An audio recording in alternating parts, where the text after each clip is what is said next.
And today's budget comes at a time like no other, a time of great uncertainty and for many hardship. COVID-19 has upended and disrupted the lives of us all. Tá muid ag déile leis an caineastal seo ag am ionta ag am anu. Seo an teacht agus do go leor am an cruachas. Bhí tinkar COVID-19 gar in your league agus tar seal bod is gin mar galar sin. It has impacted people in different ways.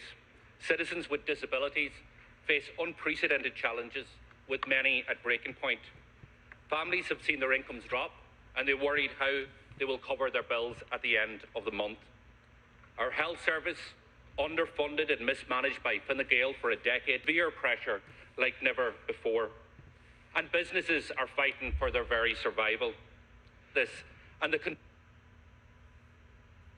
continuing threat posed by Brexit, by protecting workers and families as they face the continued threat of COVID-19. This budget needed to provide certainty.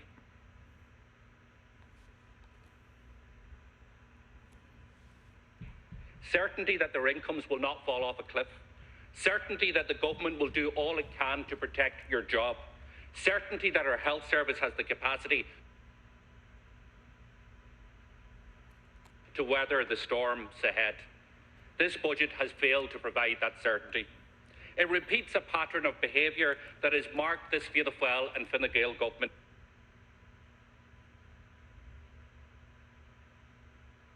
since it took power. Indecisive, unprepared, too slow to act, lacking the ambition this moment demands. The government will defend this budget with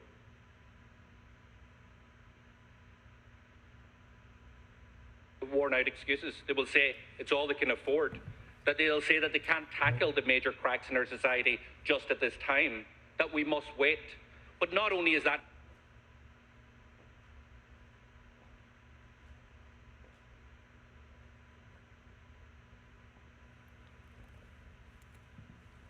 not good enough, it's simply not true.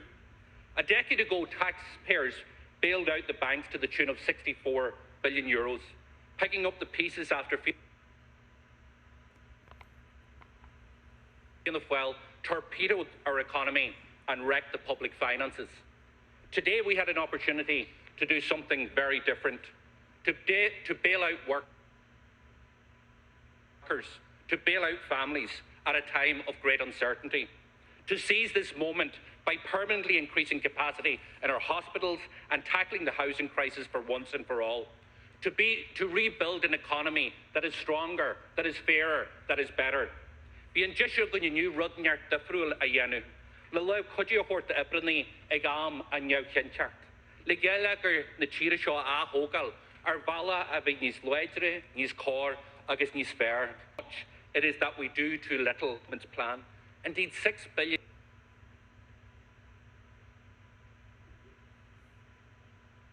We have entered 2020 with less critical care beds than we had a decade ago. And limited capacity in our hospitals has undermined our ability to respond to this virus. So what are you planning to deliver for 2021? 66 ICU beds, we're told, an increase of only 41 on where we are now, because many of these figures that have been announced are double counting, and that is nowhere near enough. The same can be said in relation to acute beds. Many of those beds are already in place. What was needed was real ambition, an additional 100 ICU beds that Sinn Féin had pledged for, an additional 600 more acute beds, bringing the total over 2020's figures of 1,800. That is the type of ambition, that is indeed the type of support that those who rely on that service and our frontline workers and our doctors needed. But they didn't hear it from government today. Our plan would have addressed the capacity deficiencies and regional inequalities in access to healthcare. The government plan has not done that. Our health system needed far more. Patients and healthcare workers deserved more. Today was the day to turn fine words and applause into real action. Today was the day that you could have ended the two-tier pay in our public sector. This is the day it could have came to an end. But despite all the fine words from Fine Gael and Fianna Fáil and indeed the Greens for our nurses and our teachers and our others and public sector workers, they couldn't even find it in themselves to make the resources available to end the pay inequality for our frontline workers. That was the least that they deserve today. Sinn Féin would have taken a different course. We would have expanded and ring-fenced extra cancer care and mental health funding, providing funding for critical care beds and acute care beds that we need, and by recruiting the additional staff, nurses and doctors and allied health professionals so that our hospitals are safely staffed. Today's health budget leaves our patients and our staff vulnerable. And that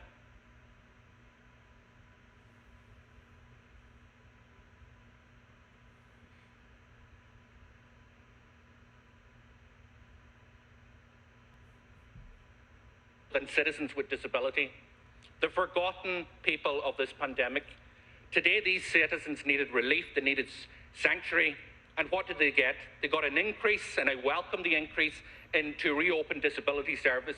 And I commend all of those families and providers who worked so hard over the last period to bring this about. It is so long overdue, this funding, that they were left for so long and that they had to fight so hard as an indictment of this government and indeed successive governments. And we need to get to the point where people with disabilities or their families do not have to battle every single time the state and the government for what are their rights. And today, you could have done a lot more, and so more needed to be done. Today has to be only seen as a first step in relation to the supports that those with disabilities and the sector require and are crying out for. Because what we have seen over successive years isn't a vision of a real republic. What we have seen is a vision of people who were vulnerable, who needed support from the state and were left behind and abandoned. COVID-19 has been an earthquake in our economy. In the second quarter of this year, this state suffered the second highest level of job losses across Europe. In September, our unemployment stood at 15%, with more than 1 in 3 of our young people. Its impact has been felt hardest among young people and low-paid workers, and by those who before this crisis were just keeping their heads above water. Workers and families have been facing sky-high rents, unaffordable childcare costs, whose incomes were being squeezed by a high cost of living. Thousands upon thousands have now lost their jobs or seen their incomes slashed. And instead of protecting these workers and families, this government has left them vulnerable. As Minister Michael McGrath was signing off ministerial orders to give super junior ministers a pay rise of over €17,000, his colleagues were across the room putting pen to regulations to cut the pandemic unemployment payment. That shows you how out of touch this government has become only after. To think that somebody on €135,000 was being given €330 per week extra, but yet Cabinet colleagues have said that €350 is too much for people who've had a shock in their income through no fault of their own, have lost their jobs mainly because of health restrictions that have been imposed by this government. It is wrong, and the pandemic unemployment payment should be reversed, that cut, and it should be brought to the level of €350 as a top rate. Today, the government has made those cuts permanent, with thousands set to see their income cut by more than 40% as a result of this budget. Sinn Féin would have given certainty to these workers and families. These are people who wonder how they're going to make it through 2021 without work. We would have reversed the cut to the pandemic unemployment payment. We would ensure that the cut that you plan on the 1st of February wouldn't ahead. We would bring the top rate back to $350 and ensure that households don't see their incomes fall off a cliff as a result of the pandemic, but instead are supported, instead are protected, instead are coveted during this challenging period. For too many, pensioners are seeing their weekly fixed incomes eroded as a result.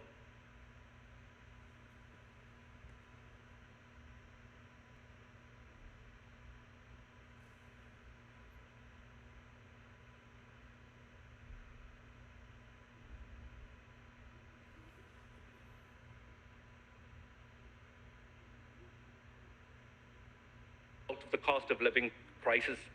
You decided today in your budget to leave thousands of them in your budget with no increase in the weekly pension payment, not even a single euro. Sinn Féin would have increased the pension for all for those living alone. This is a government that is out of touch, unable to fathom the reality of life for those who rely on state pensions just to get by. Your reluctant decision today, forced by Sinn Féin, may I add, to suspend the increase in the state pension from 66 to 67 is simply not good enough. You say you won't even give pensioners certain that they'll be able to retire at the age of 66. You say we'll have to do a report, we'll look at it, we'll push it down the road, and it may go back up to 67 next year. But that is no good. People need certainty, and what they need certainty isn't on 67 or 66. People should be able to retire at the age of 65 and be able to draw a state pension at that time. That is Sinn Féin's position. We will accept nothing less. Ten carta gybryni irias and agus pension of acu agis shaska quick. You lock in la Sinn Féin le ayet ni slew na shaw. Instead, what we have is a situation under Fianna Fáil, Fine Gael and the Greens where thousands of 65-year-olds have been forced onto job seekers' payments after a lifetime of work. And when it comes to the most vulnerable people across the state, families on their knees financially, households depending on social welfare, you saw fit to ignore them. You just forgot about them. You could have acted on our proposal. The Sinn Féin's budget proposal would have delivered a €5 across the board increase and a €10 for people with disabilities. As your government has made cuts to the pandemic unemployment payment irreversible, you have ploughed ahead with a 29% increase in carbon tax, a measure that is recognised by the Department of Finance as being regressive, hitting poor households, rural households and single parents families the hardest. It will not change their behaviour. It's very clear in that. All it's going to do is make them poor. And combined with an increase in electricity PSO and price hikes from energy providers, this isn't the just transition that we were promised. At the same time, what you've done is you've hiked up motor tax on older petrol and diesel cars. Now, Sinn Féin believes that a transition to electric cars is an essential step in moving forward to a greener and cleaner economy. But this increase in motor tax will only affect those who can least afford a tax hike. And those in rural areas who, due to underfunding in rural transport, are heavily dependent on the car. Coupled with changes in VRT, these decisions will disproportionately benefit wealthy drivers while punishing those who cannot afford electric vehicles at this time. This is not the carrot and stick approach. This is the stick approach, and it is the wrong approach. With bills piling up and mortgage payments and rents due to the banks or to the landlord, families face the threat of increased household debt. They needed relief. They could have got relief in this budget. Time and time again, I've called out the price gouging of the insurance industry and the banks. The ban on dual pricing and the unjustified charging of additional interest rate on mortgage breaks, that should never have happened. If there was ever a time for a zero policy approach to price gouging by insurance companies, banks and energy providers, today was the day to announce it. But time and time again, the government has done nothing. They've actually done worse. They've sided with those big industry, those vested interests, as opposed to ordinary people. And that was evident from your failure to protect mortgage holders impacted during this pandemic, with banks charging additional interest rate during the emergency break period. While other governments across Europe acted, they even brought in legislation to defend their citizens. You and your government gave banks a free ride once again. At the same time, you continue to allow loan sharks to hit struggling families with interest rates as high as 187% of APR. The cost of living has already cut through families' incomes before this pandemic. COVID-19 and government inaction has made that cost of living even sharper. Today, my view was this was the day that we could have turned a new leaf. We could have tackled this head on, especially in the area of childcare, where parents are paying amongst the highest costs right across Europe. Sinn Féin's policies would have cut the cost of childcare next year by 1/3 and could do the same again the following year. And immediately what we would have done was increased the pay of our childcare workers to the living wage. It is the least that they deserve. Instead, the government has completely ignored the sector. The pandemic has exposed the market failures to measure the real value of work and care in our society. Those once labelled as unskilled were recognised as essential, and rightly so. For Sinn Féin, those frontline workers are on our shop floors, they're in our care homes, in our childcare facilities, our cleaners, our hospitality workers, and many, many more. They have always been essential workers, and for far too long they've been undervalued. Essential workers are more likely to be found working in our care homes and our shop floors than in the boardrooms of banks or investment companies. But despite this, vested interests have always had access to the corridors of powers over ordinary people and their representatives. And if we needed proof, we only have to look at what happened last month, when the former Fine Gael minister, who left the Department of Finance in June, took up a post as the CEO for the financial lobby group 3 months later. A group that lobbied that same minister to extend the special assignee relief programme. A little unknown tax relief that allows some of the highest income earners in the state, who earn up to €1 million salary, to reduce their personal income tax by €111,000, reducing their tax rate to 28% when every Tom, Dick and Harry in Chile pay 40% of tax. And are we surprised that the government has extended that break today in this budget? Not at all, because that's what they're doing. Maybe one of them's auditioning for a new role in one of the lobby groups. They already in Fine Gael hold the CEO of the bankers and the funds. Maybe one of them is thinking of going into insurance in the future. The reality is you need to compare this with what is happening in relation to how they treat low-income paid employees. A miserly increase in the minimum wage of 10 cents. How mean-spirited could you be? 10 cents, 1% of an increase at a time when so many people are under pressure. What message does this send to those people who are doing such essential services? I'll tell you what message it is. It is a message of contempt. Tishbin and pandem seo dún ó táhairte agus a tena hebrani riachtainna. Tishbin and realtas and muhas thievishin agus erdu 10 cent tucha ar an is mosla isho. Jobs lost as a result of the public health measures have been concentrated among low-paid workers. This is especially seen in the areas of hospitality, in retail and in tourism. These workers and small businesses have struggled with rolling closures and reduced trading activity. And if we're to protect our economy, we must ensure that as many jobs and businesses are saved. To that end, wage supports are absolutely crucial. On the 1st of September, the government introduced its employment wage subsidy scheme. It's a scheme that's not fit for purpose. It's a scheme that locks out 150,000 low-income workers where their employer gets no support whatsoever because their employees earn below €151.50. It's a scheme that's seen the supports to employers nearly cut by 50%, now with the highest subsidy available at €203 per week. It covers as little as 35% of weekly wages for workers in sectors who are struggling to survive. Today, you've extended that scheme, a scheme that fails to meet the needs of struggling businesses, with no plans to increase the level of wage supports for those most highly impacted sectors. It is a scheme that will increase unemployment in the months ahead unless it is changed. Sinn Féin's proposed wage subsidy scheme would have provided the necessary level of wage support and targeted supports at highly impacted sectors by guaranteeing 85% of take-home pay for workers on the minimum wage, with wage subsidies of up to €410 per week for highly impacted sectors and €300 per week for those sectors that are moderately impacted by the pandemic. This would have saved jobs. It would have supported struggling businesses.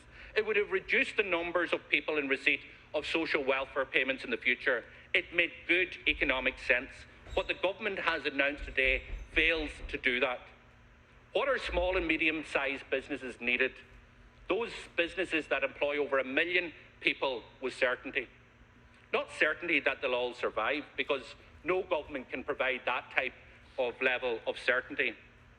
But they needed certainty that they had a government on their side, a government that would do everything in their power to ensure that they had the best chance of survival.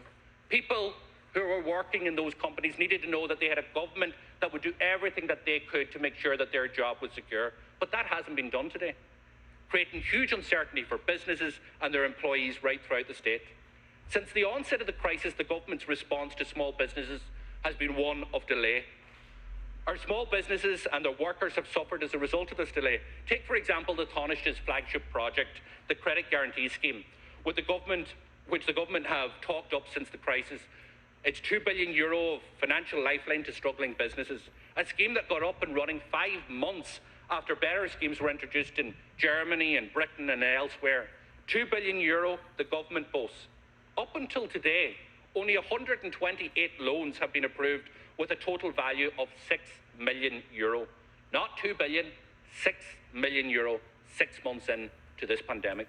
Less than 3% of funding available under the scheme 6 months into the crisis. This delay is damaging businesses. It's costing jobs. It is a delay other chaotic or other policy choices of the government. Today, the government finally adopted Sinn Féin's proposal to reduce the VAT rate from 13.5% to 9% for the hospitality and tourism sector. We welcome that. It is a support that comes late in the day and should have been introduced in our view since the summer. They have failed to provide a grant support package for businesses that face the threat of closure as a result of public health restrictions. Instead, they've introduced a compensation scheme that will run out at the end of March. The support is contingent, insufficient and time limited. And this pandemic, we know, isn't going to end in March, unfortunately. The reality is, unless they allow for these allowances to be carried or to be claimed twice, this isn't grant aid. It's just an issue that will assist businesses in terms of cash flow. Even though that's welcome, what we need is significant grant support for these businesses. What they needed was not a contingency or a maybe. They needed a guarantee. And we can see that over the budget. Huge amounts of figures that will bamboozle you. But nearly €6 billion of it is unallocated. The government, even at this stage, doesn't know the supports that were needed for businesses. Businesses are making decisions right here, right now, whether they will keep going or whether they will give up. And they needed a level of certainty. They needed to hear, we're going to ramp up the wage subsidy scheme because we got it wrong. The pandemic's going to be with us for longer. We need to support you and the jobs you create. They needed to hear that they were going to deliver cash injections to businesses to make sure that they could deal with their overheads, not just issues in terms of cash flow. That's the type of guarantee that could have been provided to businesses but wasn't done. Sinn Féin would have acted differently, implementing a support package that our small businesses could rely on throughout 2021 to compensate for the cost of any future restrictions. It would guarantee €25,000 and €12,000 in support grants for affected businesses for the duration of 2021. The government have given no commitment to provide a commercial rates waiver. This is just startling. No rates waiver in 2021. All they're doing is extend it for another 3 months of this year. That's just simply doesn't cut it. What should have been done is a further 6 months waiver into 2021, again giving certainty to these businesses who have been so badly affected. And what you should have done is rolled out a tourism and hospitality voucher, €200 per adult, €100 per child, which would boost demand, increase trading and support balance sheets for small businesses in the hospitality and tourism sector, instead of the dog's dinner of a scheme that you've done in terms of the Stay and Spend initiative, which simply won't cut it. These stimulus measures that I've outlined would have increased the chances of firm survival and so therefore the survival of jobs. With cuts to wage supports now confirmed into next year and no certainty of grant support for businesses that are struggling as a result of public health restrictions, the government is going to lead us into a winter's jobs crisis. Today was an opportunity not only to protect jobs but actually to create jobs. A decade of Fine Gael in power created a housing crisis that hasn't gone away, rating and connecting our regions and communities. Now was the time to significantly increase public investment. At a time of historically low interest rates, even the IMF are calling out on advanced economies to ramp up capital expenditure through sustainable borrowing. And we would have seized this opportunity. We would have increased capital investment by an additional €2.5 billion. What the government have done is announce €600 million extra on capital investment. It's a paltry figure when we look at the need to stimulate the economy and the needs in other areas, particularly in housing. Our package would in itself create 26,000 jobs, investing in our regions, upgrading our transport network, delivering the biggest public housing programme in the history of the state. This investment was no more needed than in the housing market. Despite a demand for change by the people in the election in February, this government is determined to continue with the failed housing policy of the past.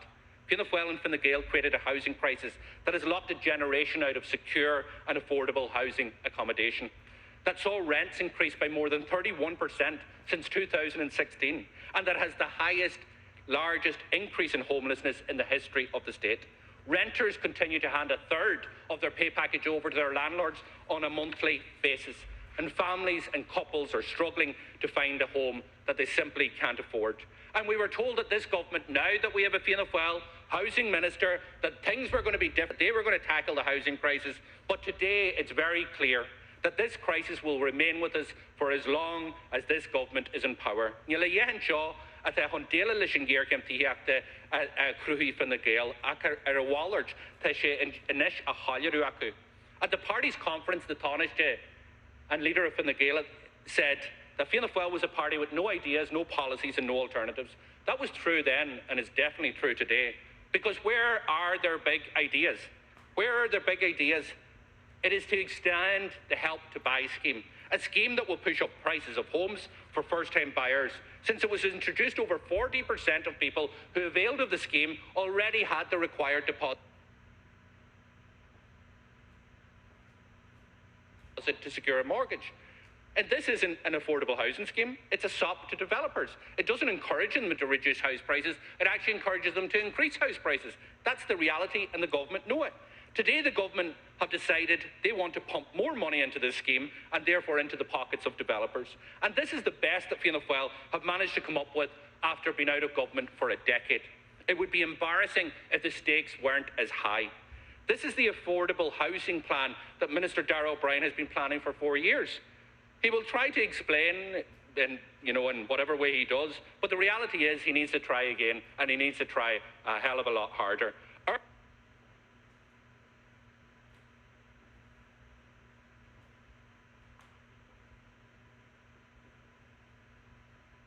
Our broken housing system was exposed by this pandemic.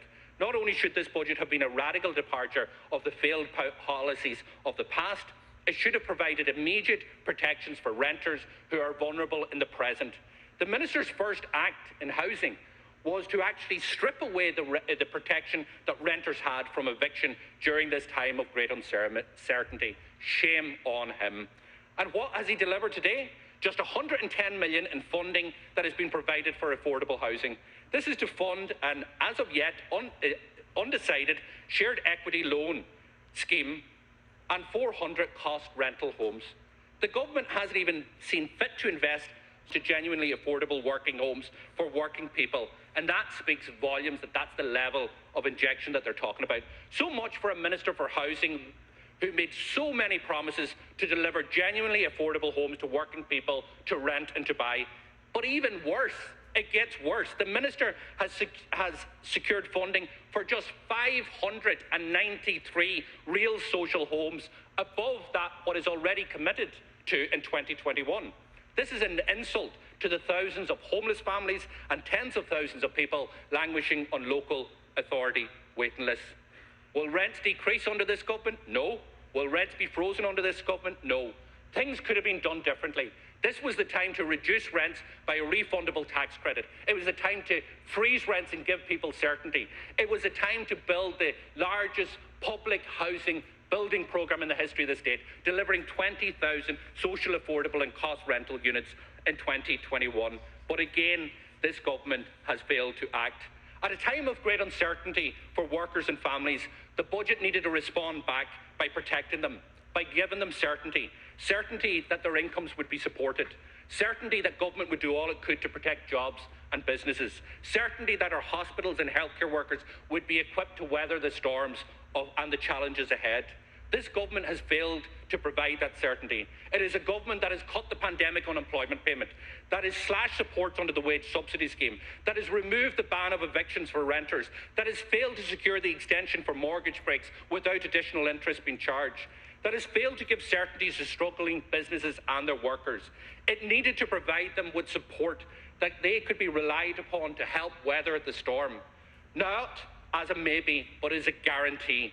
By introducing a wage subsidy scheme that was fit for purpose, by introducing grants of 25,000 and 12,000 that would be delivered, not as a contingency, not as a maybe, but it is a certainty. Certain support for businesses, for employers and for the workers.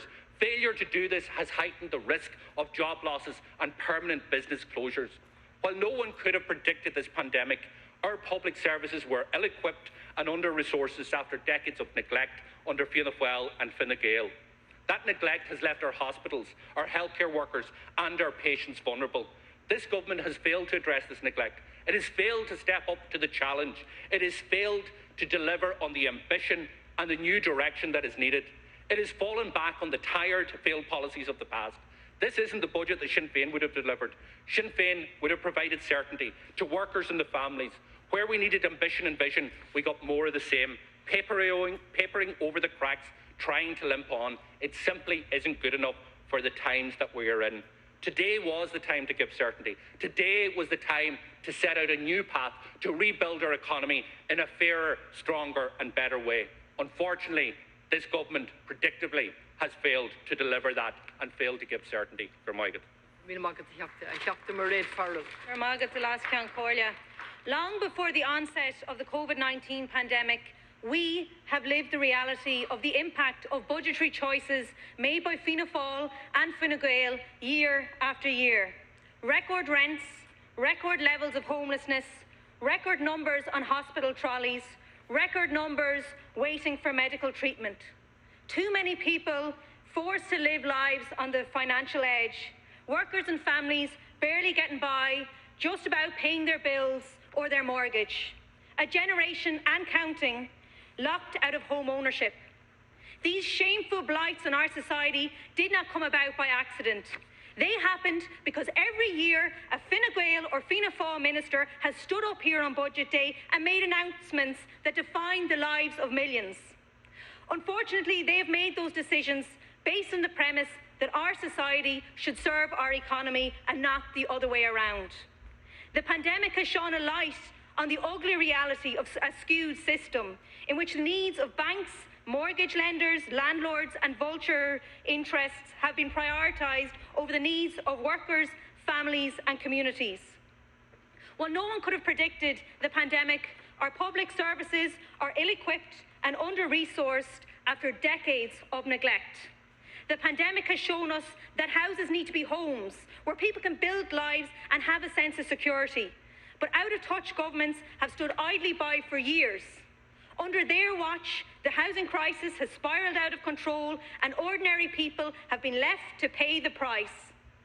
But this time around, we were told it would be different.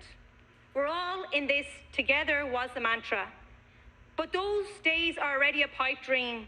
This government has chosen to slash people's incomes through cuts in the PUP. Mortgage breaks for hard-pressed workers and families have been scrapped. Protections for renters out the window. We're no longer all in this together. And that is a choice that this government made. Instead of harnessing the strength of unprecedented social solidarity, community and cohesion, it has chosen to take a different road. It has chosen to return to old habits. The economics of politics of division. And that is not what our country needs. We need a vision to rebuild. Stronger, fairer, better. In am seo na héigínseachta, tá úlach oibre fíorthábhachtach faoin ar gcóram mar ionadaithe poiblí. Bre a thabhairt, maidir le cén fear airgid poiblí a chathab, agus muidig tuairt faoin obair seo, níor mhórthún cuimhnú gur ar mhaithe le fearmhar an phobal is ceart na cinine seo dhéine. Caithfimid seasmhacht a chinsiú gon phobal, caithfimid athláánú ach námíocht a chinsiú a tá bunaithe ar chothraimíocht ar chomhanas as caithfimid seasmhacht agus dóchas a chruthú. Ní ran éiread tábhacht ag baint le buiséad de oibrithe agus de hailí le fada an lá agus ní aléon ábhras ach go bhfuil cóhéics na pandéime lárnach go leagan amach an bhuiséad seo. This pandemic has shown that your home really is your sanctuary. For too long, the place to call home has been beyond the reach of so many. The hard-working couple whose wages just about cover their rent, who have no chance of saving for a deposit.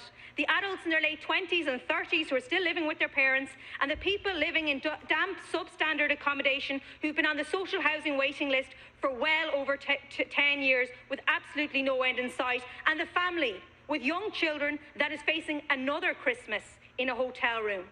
Since March, we have all spent more time at home. For some, it's become our new home office. For others, it's been a place to cocoon. But the damning reality is that for many, their home is their greatest cause of concern. The fear of not being able to meet your mortgage repayments since the government refused to ensure an extension of the mortgage break. The worry that your landlord will issue you with a notice to quit, or that the damp and mould really is affecting your child's health.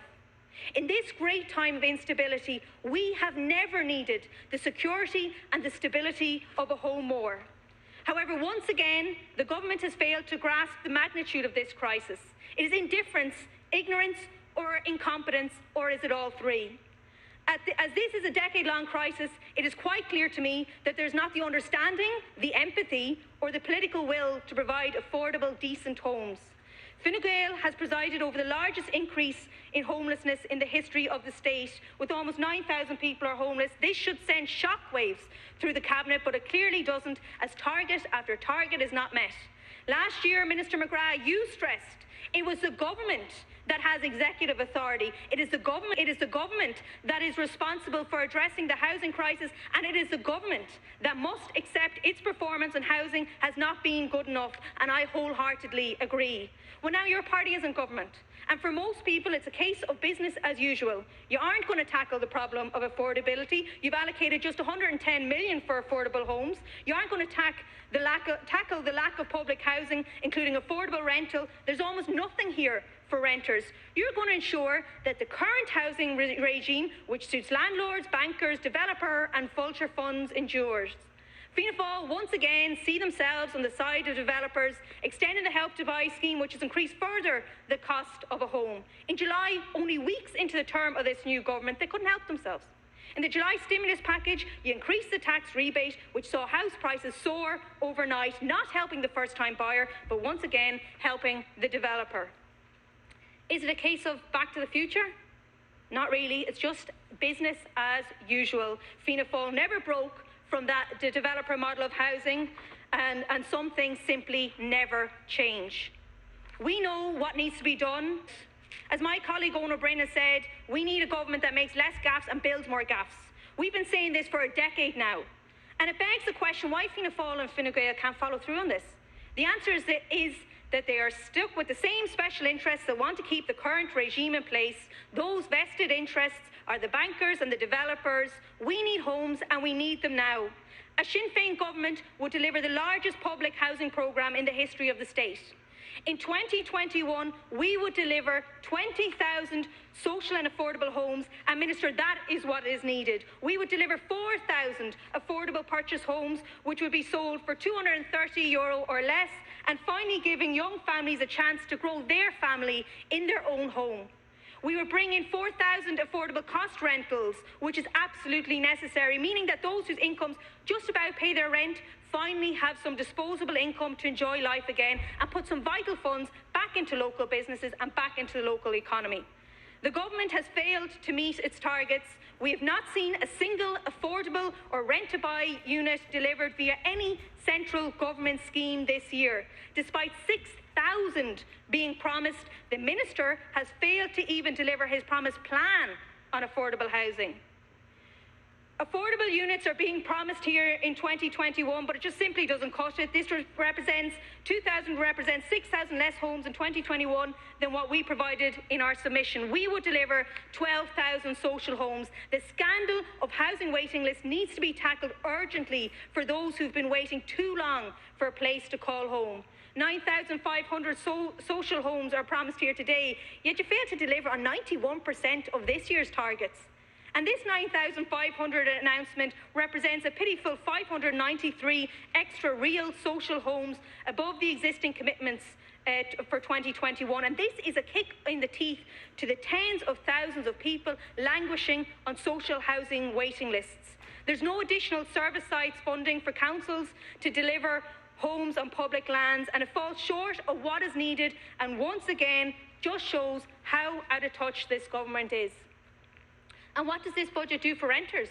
Very little. Rent are rising yet again. We would introduce a refundable tax credit, putting 1 month's rent back into renters' pockets up to a sum of €1,500. We would reintroduce the COVID-19 emergency ban on evictions, notices to quit and rent increases. And it is shocking, but absolutely not surprising, that the Housing Minister's first act as Minister was to strip renters of these vital protections introduced during the onset of the pandemic. In historic times, Ireland suffered greatly from the problem of absentee landlords. Today, we see that same problem manifest itself. Today, these absentee landlords are non-resident investment funds, or vulture funds as they are widely known. We will introduce a 3% stamp duty surcharge on these vulture funds. We will no longer be the state of Céad Míle Fáilte for vulture funds while driving tenants out of their homes with sky-high rents, and it is unacceptable that these vulture funds are among the biggest landlords in this state, and it is an outrage that it has gone so far that the UN has had to step in and condemn government practices and attitudes to vulture funds. Unfortunately, for many, their home really isn't their sanctuary. And this pandemic has brought with it many concerns for us as a community. The stay-at-home measures brought a very, very frightening reality for those living with their abuser, a feeling of no escape. And if that's you, and if you are in that situation, please know that there are supports out there. There are people who will listen, people who believe you. We believe you. We need to ensure adequate supports for domestic abuse services, and we would provide additional funding for such emergency and step-down accommodation and supports by €4.5 million. There's an awful lot of talk about health, and this pandemic has exposed and exacerbated the cracks in our health system. It has exposed the decades-long failure to adequately invest in our health service, the failure to ensure that there are enough doctors and enough nurses and enough beds. There's been a chronic underfunding in the building of capacity where it's needed. We need to spend the money where it's needed, and we need to spend it on the hiring of frontline workers. We need it spent on hospital beds, and we absolutely need it spent on ICU beds. The Cabinet has 4 people who have served as Health Minister, which include the Taoiseach and the Taoiseach. So with that wealth of experience, it's kind of surprising that our health system is still in the sorry state that it is, despite spending per capita being amongst the highest in the developed world. If there was any desire to fix the 2-tier health system, it would have been done by the various Fianna Fáil and Fine Gael governments years ago. They had serious opportunities over the last 5 years to deliver it and missed them all. This budget is a repackaging of the winter plan, nothing more. It does not go beyond or above it. It's a missed opportunity and, to say the least, very underwhelming. It won't do enough to deal with the major long-term capacity problems, nor will it move us from a system based on means to one centred on needs. What we need to hear today was a plan to deliver more beds, not an excuse. The failure of the last number of years was to increase permanent capacity in the health service. Beds were only ever temporarily funded. It is welcome to hear that they will be baseline, but it's during these times it's not good enough. That was last year's promise. We need a fresh start in health, which means a new vision to deliver additional beds, additional ICU beds to expand capacity in the health system. This budget is a short-term solution to keep her steady, not to deliver more. Sinn Féin's alternative budget, 100 ICU beds, 60 more than the government, and begun capital works on 600 actually new acute beds next year above government. Fine Gael led us into this pandemic with a health system bursting at its seams, with nurses regularly struggling for better conditions while working in highly strained, overcrowded hospitals. In my local hospital of Galway University Hospital, emergency full capacity protocol was invoked 135 times in the first 5 months of last year. Now, a safe hospital runs at 85% capacity, yet every winter, acute hospitals operate at 100% capacity and over. None of this should be news to the government. Over the last 2 decades, there have been 3-bed capacity reviews, as well as multiple reports on critical and other care. The common conclusion of these various reports was that our system was badly lacking in acute and critical beds. Is that if we compare ourselves to capita and much lower capacity, we also lack the extensive and holistic primary care systems that our similar EU states have, which increases the strain on our acute hospitals as a result. That was the dangerous reality of healthcare under Fine Gael, and it left us on the back foot when this pandemic knocked on our door. Now our health service is under pressure on several fronts. The healthcare system we deserve, and which is enjoyed across Europe, gives workers better terms, patients better treatment, and delivers hospitals which are fit for purpose. We have to be ambitious and make improvements every year to deliver so that we can put people's health first. What we need is Sinn Féin's vision for healthcare. We would deliver 100 additional ICU beds next year and 50 for each year for the next 4 years. That is what is needed, and that is what we are proposing. In 2009, Towards Excellence in Critical Care report identified a need for 580 ICU beds this year. In 2009, we had 289 ICU beds. In 2020, far from 580, we have 280. And that's on you, Fianna Fáil and Fine Gael. Now you are promising us that we will have 321 by the end of 2021. That's not enough, nor is it the promise likely to even be fulfilled. We needed 580 by the end of the year, and 321 simply doesn't cut it. What we need is more acute beds next year to protect surge capacity and remove reliance on trolleys. We would hire 2,500 additional staff to fill vacancies, relieve the burdens on existing staff, and achieve safe staffing levels. Nurses, consultants and doctors. We would resolve the issue of pay inequality, which continues to hamper recruitment of specialists. We would fully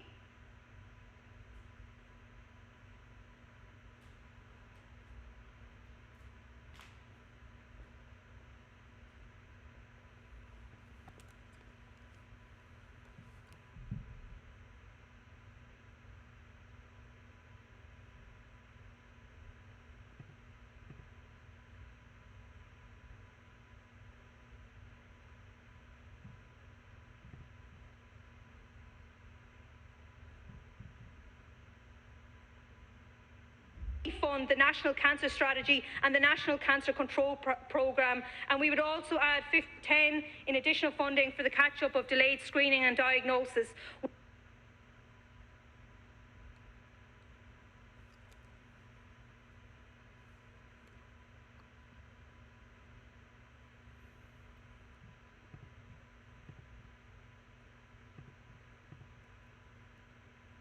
We would also provide on the National Cervical Screening Programme, screening laboratory. Our vision for universal healthcare is in line with other European states. It sees healthcare as a human right, not a privilege. It is something to be delivered on the basis of needs rather than means.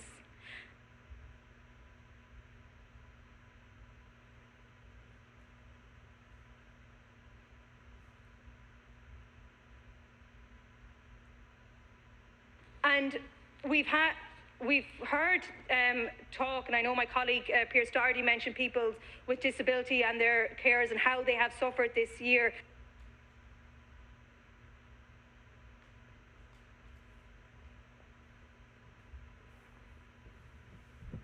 And how they've suffered disproportionately this year. And they feel like they've been absolutely forgotten in this crisis. They have stood outside this building telling their very, very personal stories.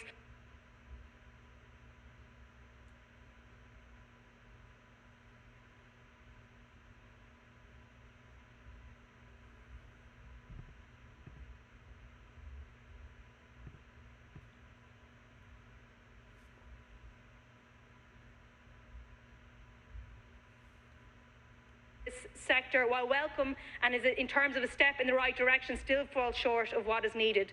Citizens with disability should never again feel like they have been forgotten.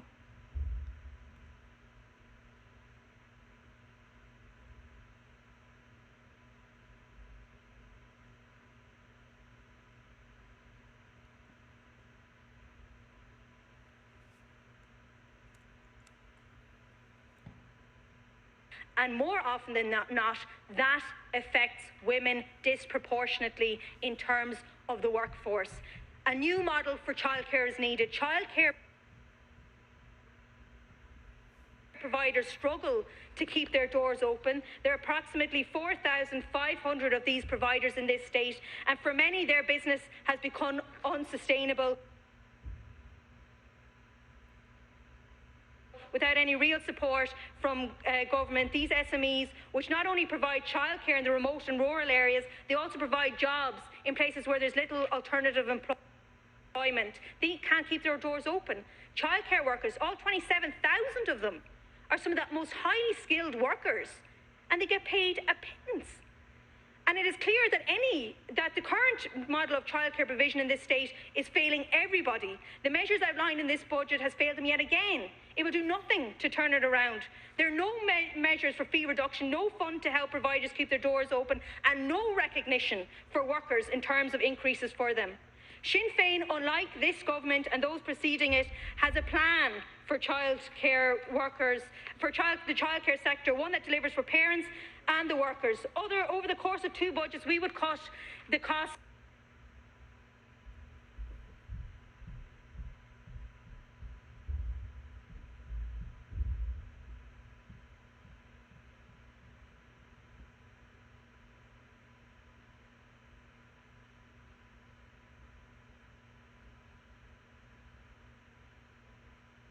that. The reality is that the naysayers lost out, and the state and our people have been all the better for it.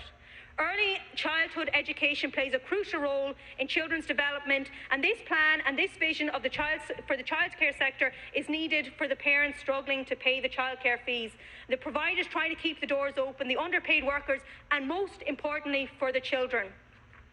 Speaking of SMEs, we've heard the VAT reduction, and I absolutely welcome the VAT reduction for the tourism and hospitality sector from 13.5% to 9%, and this is needed. But see, 9% to nothing, it's still nothing. With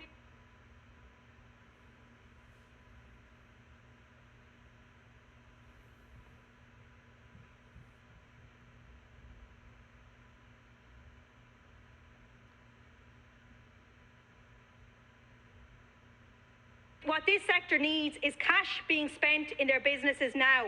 We would introduce a tourism and hospitality voucher to every adult and child worth €200 and €100 respectively, and this would inject much needed cash into the sector. Now, they say that imitation is the most sincere form of flattery, and yet this government tried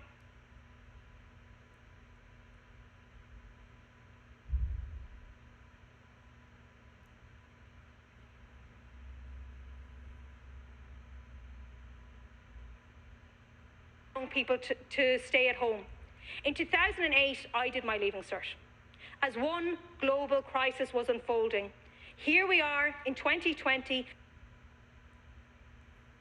and Leaving Cert students are again facing a crisis not of their making, but one that they will suffer the consequences of. Many of my friends who have emigrated